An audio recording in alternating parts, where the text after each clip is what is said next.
Darling, you send me. Darling, you send me.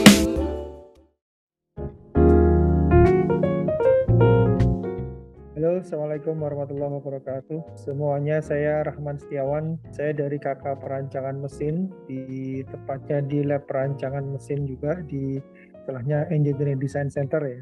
Saya angkatan 92 masuk ke ITB, lulus 96, kemudian saya melanjutkan di S2 di Manchester, yaitu UMIS ya, University of Manchester Institute of Science and Technology, dari 98 sampai 99. Kemudian saya melanjut ke S3 di University of Southampton di Inggris juga, itu tahun 2000 sampai 2004. Nah, setelah itu saya kembali ke ITB, teknik mesin dulu, kemudian setelah itu kan jadi FTMD ya. Ya keahlian saya di bidang perancangan ya, di desain, engineering design maupun computational engineering design. Contohnya di metodologi perancangan, kemudian optimasi, kemudian juga perancangan struktur, dan juga yang terakhir beberapa itu saya mulai dengan crashworthiness yang nanti akan kita bicarakan. Beberapa tahun terakhir lebih banyak penelitiannya di bidang crashworthiness. Apa itu crashworthiness? Crashworthiness itu adalah kemampuan suatu struktur untuk menahan beban impact ya, dan melindungi penumpangnya atau kargonya. Dan aplikasi yang saat ini kita teliti adalah untuk kereta api. Ya, jadi di perkereta apian itu tentu saja Anda bisa bayangkan kecepatannya sangat tinggi. Jadi jika terjadi kecelakaan atau tabrakan, maka energi impact kinetik itu nanti akan ditransfer ke manusia, sehingga manusia ini bisa terlempar dan nanti bisa menimbulkan fatality. Nah, untuk itu kita harus mendesain suatu struktur yang bisa menyerap energi impact tersebut semaksimal mungkin. Jadi sejauh ini kita sudah merancang dan membuat prototipe ya. Kira-kira kalau boleh saya tampilkan, nah ini miniaturnya. Nah, ini di kereta api. Jadi bagaimana supaya pada saat kereta api itu tertabrak ya, di bagian namanya bordes ya, itu kalau tertabrak itu dia akan terdeformasi. Namun yang di bagian penumpang itu masih aman. Bagaimana caranya? Ya pertama adalah ada namanya di sini itu ada anti climber yang mencegah si kereta tersebut, gerbong tersebut itu naik menimpa di kereta yang lain. Kedua adalah di sini ada impact absorber. Saat ini di kereta kita nggak ada. Di kereta kalau di luar negeri itu sudah ada. Nah, kita sudah mendesain dan sudah membuat prototipenya. Impact energy absorber yang efektif untuk kereta api. Nah, ini contohnya. Nah, Anda bisa lihat kalau misalnya nih di kereta api itu si anti climbernya itu sebesar ini ya, kelihatannya kecil banget gitu ya. Tapi kalau kita lihat sebenarnya, inilah mock up-nya itu kira-kira sebesar ini deh. Satu ini sebesar ini ya. Jadi kelihatannya kecil di kereta api, tapi kalau sebenarnya ya seperti ini. Oke, jadi ini yang kita desain, kita sudah buat prototipenya. Nah, saat ini kita sedang bekerja sama untuk produksi massal. Untuk itu kita berusaha untuk merealisasikan secepat mungkin dan sebaik mungkin teknologi crashworthiness ini untuk kereta api. Nah, ini satu yang sedang berjalan dan kita akan kejar sampai ke produksi massalnya. Selain itu kami juga ada tidak hanya saya di satu grup ini di lab perancangan ini ada tentang penelitian di bidang oil and gas ya. Tidak hanya penelitian tapi juga engineering ya. Jadi merancang pipeline ya, jalur perpipaan dari titik mana ke titik mana gitu ya. Jadi saat ini itu sedang pekerjaan untuk merancang jalur perpipaan dari Semarang ke Cirebon. Itu merupakan suatu jaringan, satu segmen jaringan yang akan menjadi pipanisasi seluruh Jawa. Kita sudah punya seluruh Sumatera, jadi seluruh tambang-tambang minyak itu atau gas itu sudah dihubungkan suatu jaringan perpipaan. sehingga nanti perusahaan atau pabrik industri itu akan dilayani oleh jaringan perpipaan tersebut dan juga termasuk untuk masyarakat umum. Jadi itu yang tentang oil and gas, tidak hanya desain ya, perpipaan, pressure vessel, tangki gitu, reaktor, dan tidak hanya juga desain dan manufacturing dan fabrikasi, tapi juga ingat kita punya plan itu kan sampai berapa tahun gitu ya, umurnya sampai 20 tahun, 30 tahun. Maka kan kita perlu maintain ya, kita perlu pelihara. Nah, memelihara suatu plan yang suatu aset yang sangat mahal tentu saja memerlukan maintenance program yang tidak mudah, tidak sederhana. Untuk itu kita perlu program-program maintenance ya, kemudian remaining life assessment, sampai berapa lama lagi kita bisa menggunakan plan tersebut. Kemudian ada risk assessment dalam hal perancangan, misalnya pada saat kita ingin membangun sesuatu di dekat pemukiman misalnya atau di dekat suatu fasilitas yang lain, risikonya seperti apa. Nah, itu juga kita bisa analisis. Nah, ini termasuk juga ada kegiatan failure analysis. Jadi selama beroperasi komponen, kemudian plan ya kilang itu bisa jadi akan mengalami kerusakan. Nah, pertanyaan yang mendasar adalah kenapa itu terjadi kerusakan? Jadi kita harus mencari failure root cause ya, akar penyebab kerusakan, dan rekomendasi untuk menghindari kerusakan di kemudian hari. Jadi ini banyak juga selain oil and gas, kita juga ada penelitian-penelitian di bidang mining ya, di bidang pertambangan. Tentu saja kok industri pertambangan Pak? Ingat bahwa di dalam industri pertambangan banyak sekali melibatkan mechanical structure, mechanical component ya. Jadi di situ contohnya seperti kapal keruk, jadi menambang timah sekarang itu tidak di darat tapi di laut. Nah, untuk itu kita juga cukup banyak membantu kerjasama. Kita punya kerjasama dengan PT Timah, kemudian juga di pertambangan lain itu seperti di coal ya, batu bara, contohnya adalah dengan KPC atau Kaltim Prima Coal. Nah, itu ya mining.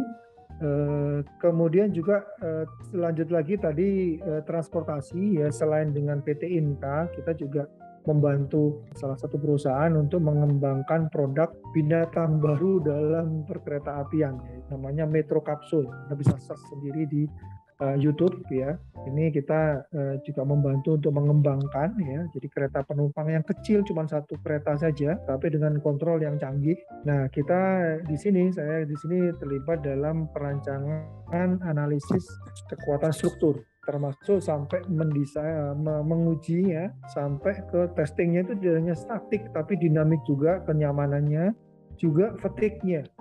Jadi bogi dari Metro Kapsul itu termasuk juga yang dengan Inka itu diuji beneran. Jadi kita buat prototipenya, diuji di Serpong. Tentu sebelum diuji ya kita harus yakin dulu analisisnya benar, desainnya benar. Maka kita analisis dulu fatigue-nya ya, kelelahan.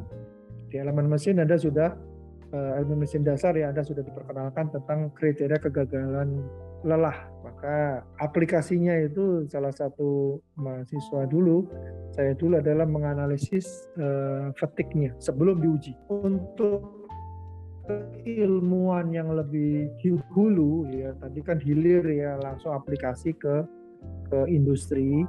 Nah, untuk yang lebih ke hulu, saya sendiri itu mengembangkan metode perancangan berbasis pengetahuan atau knowledge based design. Intinya adalah optimasi namun dengan berbagai objective function yang berbeda-beda. Oleh karena itu bagaimana memenuhi semua kriteria tersebut.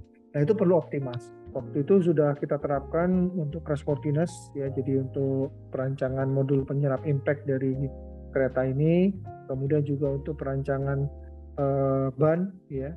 Ban itu alurnya ban itu kan juga macam-macam ya. Jadi batiknya ban itu kan macam-macam. Nah, itu juga kita bisa desain dengan knowledge based design. Nah, kemudian juga pernah kita pakai untuk biomechanics ya, untuk kawat gigi waktu itu. Nah, ini saya terapkan dengan knowledge based. Kerjasamanya ya tadi sudah saya sebut beberapa. Jadi selama ini kita bekerjasama dengan PT Inka, PT Timah, Ya, juga PT Kereta Api ya. PT Kereta Api Indonesia ini kita pernah bantu untuk membuat komponen kereta api yang selama itu dulu itu diimpor terus. Itu kita desain ya. Waktu itu kerjasama dengan material, jadi salah satu komponennya itu axle lining namanya, bearing ya, bearing daripada roda itu yang aus terus. Nah, maka kita improve dan sekaligus bisa dibuat di Indonesia. Ya. Dalam hal itu bisa dibuat oleh PT Kereta Api sendiri. Kemudian dari berbagai oil and gas banyak ya, dengan ConocoPhillips, dengan PGE ya, Pertamina Gas dan PHE, Pertamina Hulu Energy, Pertamina Geothermal Energy, PGE. Kemudian dengan mining itu kita punya dulu kerjasama dengan tadi ke Kaltim Primakul, kemudian Inco dulu, sekarang namanya Vale ya.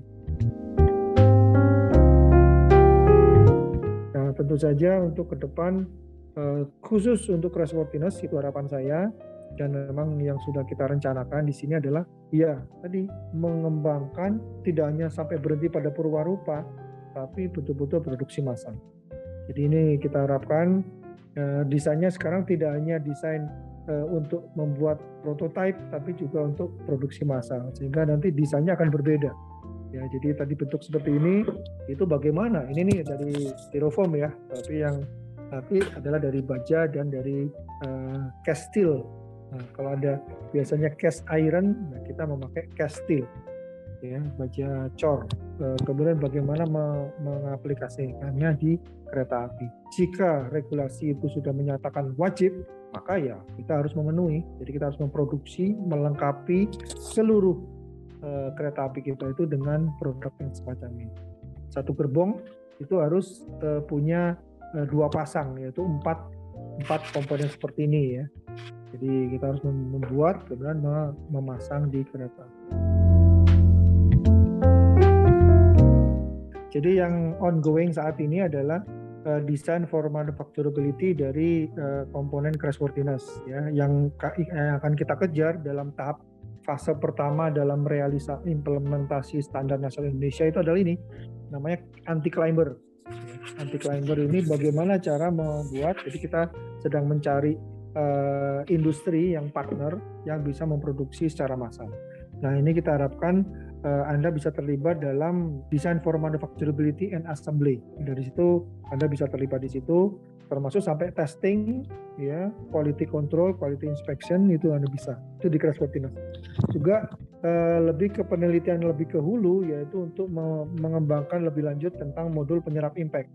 Jadi kita bisa masuk ke penelitian yang lebih ke numerik ya. Jadi Anda memodelkan dengan software itu, kemudian jadi ya tabrakan kereta api, kemudian efek bagaimana kalau kereta api itu dipasang anti climber dibandingkan dengan yang tidak. Kemudian juga kita juga punya ide beberapa desain yang baru. Maka nanti tentu saja namanya research and development itu kan kita pengen semakin baik.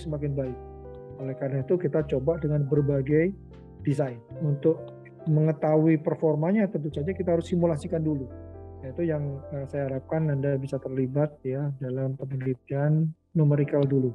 Nah, kemudian kita juga punya perangkat untuk pengujian. Jadi kalau ada kesempatan ya kita bisa bagi ya 1-2 orang menangani tentang numerik, yang lainnya tentang eksperimennya. Nah, topik-topiknya bisa kita bagi banyak. Nah, kemudian yang tadi tentang perancangan pipeline itu kita juga sedang ya dalam perancangan pipeline ya, nanti bisa aja Anda mendesain, ada yang terlibat, saya bisa terlibatkan dalam desain pipeline-nya, jadi jalur perpipaan.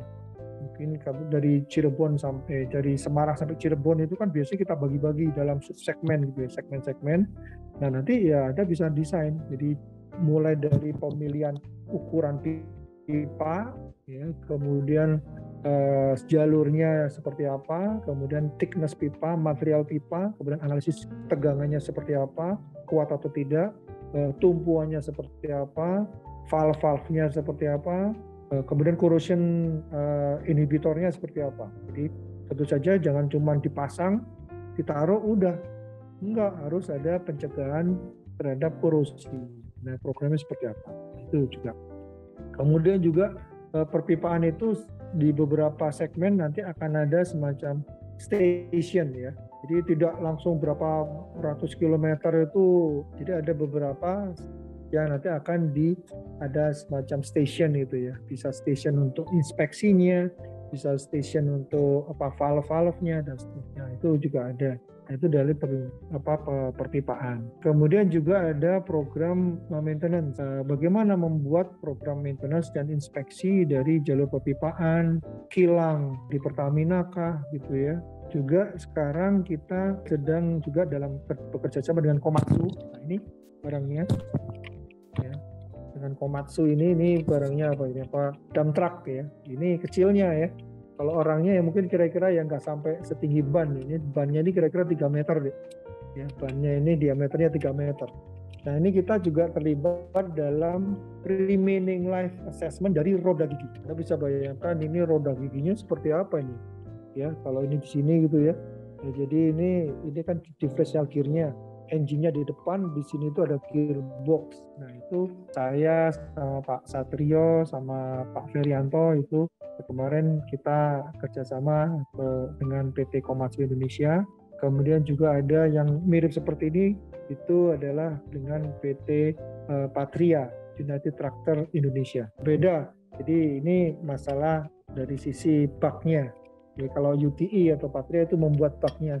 Jadi bagaimana mendesain bug ya dan menganalisis ya dengan berbagai beban. Ya. Tentu saja bebannya kan harus penuh gitu ya. Kemudian tidak hanya itu, dia pada saat beroperasi pasti akan areanya atau medannya itu akan nggak aspal dan nggak seperti tol ya, pasti akan naik turun. Itu dengan alat berat, terus juga alat angkat itu juga ada untuk inspeksi cooling tower. Jadi cooling tower kalau misalnya inspeksi ya barang di sini ya kita pakai tangga saja. Tapi kalau cooling towernya itu 30 meter ya kita pakai tangga ya capek gitu ya. Maka harus ada kita mendesain alat yang bisa menginspeksi, membantu memudahkan orang untuk inspeksi. Nah, itu yang saat ini ada yang sudah ke sana.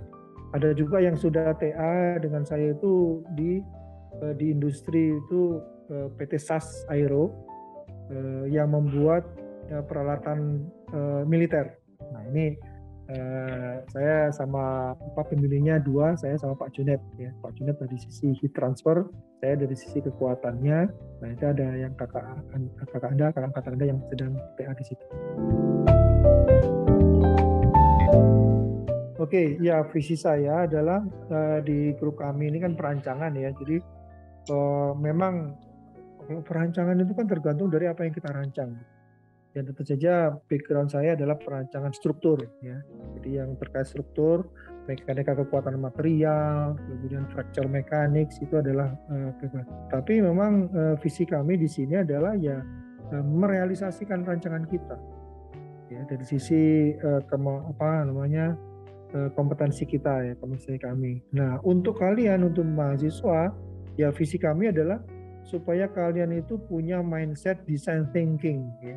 Jadi bagaimana Anda itu bisa merealisasikan mimpi itu semudah mungkin ya, secepat mungkin.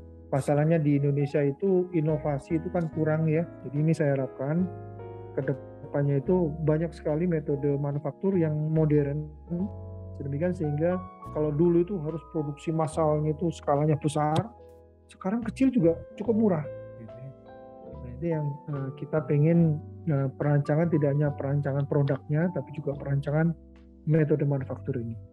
Ya, tentu saja kita kerjasama dengan timnya Pak Yatna, Profesor Yatna, Pak Sri Raharno, Pak Agung, dan teman-teman. Baik, saya yang jelas adalah sesegera mungkin, ya jangan bingung-bingung, ya udah langsung aja. Jadi ada yang tertarik, apapun ya. Memang topik TA itu merupakan karya Anda ya, yang betul-betul Anda tekuni dari A sampai Z sampai selesai. Jadi betul-betul Anda pilih sesegera mungkin, kemudian kerjakan sepenuh hati ya, dan secepatnya ya, sebaik mungkin juga. Nah, apakah TA itu akan berpengaruh kepada field of work atau bidang kerja Anda nanti? Belum tentu deh. Ya, jadi jangan khawatir. Yang penting adalah Anda itu sudah pernah terlibat dalam suatu project yang selesai. Nah, itu yang penting. Jadi jangan takut misalnya kalau TA-nya A, nanti kerja di mana, nggak bisa masuk kerja di mana, itu enggak. Nah, jadi tapi tentu saja di sini kalau saya sampaikan adalah ketika Anda punya pengalaman dengan top industri ya mestinya pada saat Anda ada tawaran beberapa industri tertentu ya mungkin akan lebih mudah kira-kira gitu aja. Tapi tidak menutup kemungkinan ya misalnya ada TA tentang tentang pertambangan tapi nanti akan ujung-ujungnya kerja di bidang finance itu ya bisa jadi, tidak menutup kemungkinan ya. Tapi yang jelas adalah pilih sesuai kehendak Anda, tentukan, kemudian kerjakan sepenuhnya. Nah, di samping itu saya sekarang ini sebagai kaprodi magister dan doktor. Jadi saya punya permintaan atau saya punya tawaran lain nih sudah ya. Saya punya misi lain ya, yaitu terutama teknik mesin ini itu masih sedikit yang masuk ke program pasarjana kita. Ya, jadi ini kita harapkan saya yakin kalau Anda itu pinter-pinter lah gitu ya. Jadi qualified lah kalau masuk di S2 teknik mesin. Jadi saya harapkan Anda sebagian dari Anda itu melanjutkan di S2. Loh, kenapa?